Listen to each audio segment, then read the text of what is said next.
Hello! Happy Wednesday! Kamusta? Ako okay naman. Happy ako dahil nakatulog ako ng 12 hours uninterrupted. Kagabi nga, or should I say kaya ng umaga, 12:30 AM na nga ako nakatulog. And then, nakagising ako ng about 12:47 today. And yes, I feel refreshed and energized. Kayo ba? Kayo, kamusta ang tulog nyo? Sana ayos lang din. Naku, tigilan nyo na yan kung nag-overthink kayo katulad ko. Tigilan nyo na yan. Much better, maghanap na lang kayo ng mga bagay na pagkabalahan nyo kung di kayo makatulog sa gabi katulad ko. Nagbabasa kunwari. Pero sa isip ko, nagbibilang na ako ng mga bayarin kasi malapit na naman ng mga billing, di ba? Ang dali-dali ng panahon. Ano ba yan? Tigbayad na naman. Isa sa mga inaarayan ko every month is yung renta. Though, mura naman siya, pero di ko maiwasan na sana no, yung 3,000 na binabayaran ko sa boarding house, sinuhulog ko na yun sa future house ko. Pero no choice talaga, ganyan talaga, 'di ba? So, for me, pinapasa Diyos ko na lang ang lahat kung anong plano niya sa buhay ko. And sa ngayon, ang magagawa ko na lang is magsikap at saka mag-focus lang sa goal. Naniniwala ako na kung ibibigay sa akin at para sa akin, ibibigay talaga yan sa akin sa tamang panahon. At naniniwala ako kung ano man ang binigay sa akin ngayon, dapat kong pag-ingatan or palaguin or pagandahin. Katulad ng mga boarding house namin, dati ginagawa ko talaga yung best ko para ma-achieve yung maximum beautification with sakto lang sa budget, ganun. Siyempre, kapag nagre-rent ka, hindi mo naman siya mapaganda ng bonggang-bongga o maparenovate. So, ang kaya mo lang gawin is i-enhance. So, ito na nga yung dati naming boarding house before kami na nakitira kina mama. Ayan siya. Ang gustong-gusto ko dito is yung natural light at saka facing siya sa sunrise.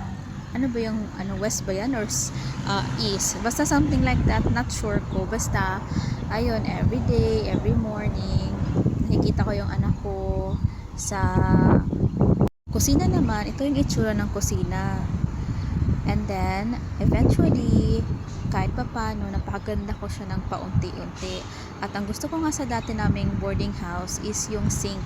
Harap siya ng bintana, which is very refreshing kasi pag naghuhugas ka ng plato, hindi siya blank wall. Nakikita mo yung ginagawa ng kapitbahay mo, nakikimarites ka, kung may chick siyang ipinapasok sa kanyang unit, at saka kung ano yung sinasampay niya, 'di ba?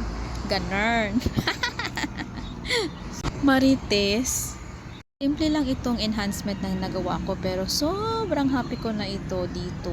So, sana ma-achieve ko rin yung maximum enhancement, beautification dito sa bago naming boarding house. At ito na nga, ito yung drawing ni Rain. Natutuwa nga ako kapag meron siyang mga na-drawing at pinapakita niya sa akin. Na-compile ko na yung iba, may mga na-compile ako nung kinder pa siya, pero nandoon na yun sa ila mama, nakatago. Sobrang tutuwa ako kapag nakikita ko yung mga old videos niya. Katulad nito, yung mga drawing niya. Itong isa pa nakakatawa. Dinraw niya yung papa niya with all the boxer na heart. At pati yung t-shirt. at dinrawing niya rin ako kung ano mga usual get up ko pag nasa bahay lang ako with all my bill ha. Wala talaga yung wala talaga yung tawag nito? Wala talagang filter. What you see, what you get, kasi ganyan naman talaga si mama niya.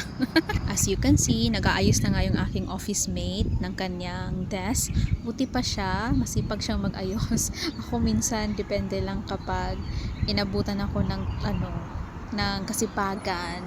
Pero, syempre, hindi naman siya nagkukusa na automatic na magkusa lang siya. Syempre, sabihin ko, nak, kanina ka pa ba dyan sa ginagawa mo? Pahinga ka muna sa sa Roblox mo, pahinga ka muna sa module mo. Pero, syempre, hindi ako ganun kakalma, 'di ba? Minsan, kailangan kong magiging Jurassic para makinig lang siya. Kasi ngayon, okay naman yung gentle parenting, no? Pero sometimes, kailangan mo rin maging maging dragon para pakinggan ka ng mga anak mo. Oo, mga anak. Kasi feeling ko, minsan yung anak ko, si Ren yung panganay. Tapos minsan, ang papa niya, minsan yung bunso. So feeling ko, may dalawa kong anak. Yun na yun. Pero kidding aside, no, kailangan din nating turuan yung anak natin paano mag-organize ng mga gamit nila. So every time na kapag may bibili, tatanungin mo, oh, kailangan mo ba yan? Baka gusto mo lang yan, oh, meron ka na yan, huwag mo nang bilhin yan. So habang bata pa sila, i-train natin sila kung paano magpahalaga ng mga bagay at saka paano mag-ayos ng mga sariling gamit nila. Kaya katulad nito, pinapractice ko yung division of labor. Division of labor. Di ba ako nang naglaba ng mga stuffed toys niya. So ako rin na nagtanggal ng mga cotton or bulak dyan sa loob. So ngayon, ang assignment niya, siya naman ang maglagay. Tuturuan natin sila ng maging responsable, na magkaroon ng sense of responsibility sa mga bagay-bagay na kanila naman, 'di ba? So yun na nga, no, happy ako kasi nagiging responsable na yung anak ko paunti-unti. Bakit paunti-unti? Kasi hindi naman instant yan na, oh, maging responsable ka na ha, dapat maging responsable ka na. It takes patience at saka gentle reminder palagi na yung mga gamit mo, oh, yung medyas mo, bakit nasa banyo na naman, di pa nalabhan, na ligpitin mo naman ang higaan pagkagising mo, oh, yung plato, sino bang schedule ngayon, oh, ikaw ha, kanina ka pa dyan, wala kang pang pahinga-pahinga, 3 oras ka na siguro dyan, tusukin ko yung mata mo ngayon. At katulad ng sinasabi ko, hindi palaging gentle. Sometimes, kailangan mo ding maging, dragon. Pero, isa ang trait na nagustuhan ko sa anak ko. Kasi, balance lang siya. Wala siyang kinikilingan. Kapag mali ako, sabi niya sa akin, Mama ba, kaaga-aga pa yung nagising ni Papa para bilhin lang yan. Bilhin yan sa atin. Tapos, pagalitan mo lang siya. Or, kapag may niluto ako, oh, nag-effort pa si mama na lutuin yan, papa, tapos sabihin mo lang na ganyan, ganun. At nalalapit na yung ika-12 na birthday ni Rain, and tawag neto 12 na siya, and then next year teenager na siya, 'di ba? Ang bilis. Parang minsan nami-miss ko kapag nakikita ko yung mga tawag nito, throwback photos or memories ni Facebook. Ganito pala si Ray noon. Tapos, dati, hindi na register sa isip, no, yung itsura niya.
So, yun na lang muna sa ngayon. Kasi maingay na yung tangke. Wala na ako sa focus mag-voice over. Yun lang. Bye!